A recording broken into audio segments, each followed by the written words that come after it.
পবিত্র হজ উপলক্ষে মক্কা, মিনা, আরাফাত ও মুজদালিফার মধ্যে যাত্রী পরিবহনের জন্য আনুষ্ঠানিকভাবে যাত্রা শুরু করেছে আল মাসের মেট্রো। পরিবেশ বান্ধব এই ট্রেন ব্যবস্থাটি প্রতি ঘণ্টায় ৭২,০০০ এবং প্রতিটি ট্রেনে একসঙ্গে প্রায় ৩,০০০ হজযাত্রী পরিবহনে সক্ষম। এবারের হজ মৌসুমে ২,০০০ ট্রিপের মাধ্যমে ২০ লাখেরও বেশি যাত্রী পরিবহনের বিশাল লক্ষ্যমাত্রা হাতে নেওয়া হয়েছে।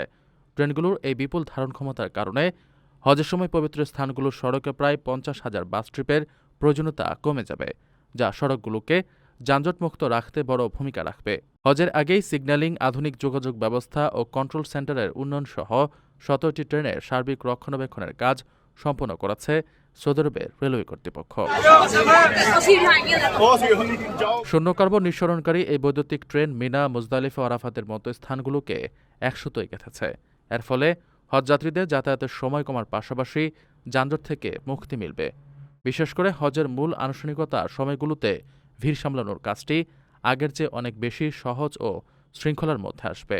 স্মার্ট ও নিরাপদ এই পরিবহন ব্যবস্থাটি ২ বছর ধরে নির্মাণের পর ২০১০ সালের নভেম্বরে প্রথম চালু করা হয়েছিল, যা এখন হজের সময় যাতায়াতের অন্যতম প্রধান মাধ্যম হিসেবে পরিণত হয়েছে। ১৮ কিলোমিটার দীর্ঘ এই মেট্রো রুটে মোট ৯টি স্টেশন রয়েছে। আরাফাত, মুজদালিফা ও মিনায় ৩টি করে স্টেশনের পাশাপাশি রয়েছে জামারাত স্টেশন। ট্রেনগুলোর সর্বোচ্চ গতি ঘণ্টায় ৮০০ কিলোমিটার হওয়ায় আরাফাত ১ নম্বর স্টেশন থেকে মিনা ৩ নম্বর স্টেশনে পৌঁছাতে সময় লাগে মাত্র ২০ মিনিট। প্রতিটি ট্রেন ২৭৭ মিটার দীর্ঘ।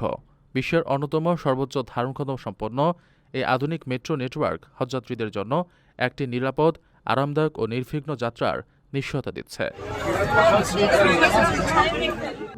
প্রবাসীদের জন্য নির্মাণ হচ্ছে দেশের প্রথম স্মার্ট সিটি, যেখানে থাকছে স্কুল, মসজিদ, হাসপাতাল, সুইমিং পুল, হেলিপ্যাড, পাঠাগার, জিম, সুপারমার্কেট, শিশু পার্ক সহ সকল নাগরিক সুবিধা।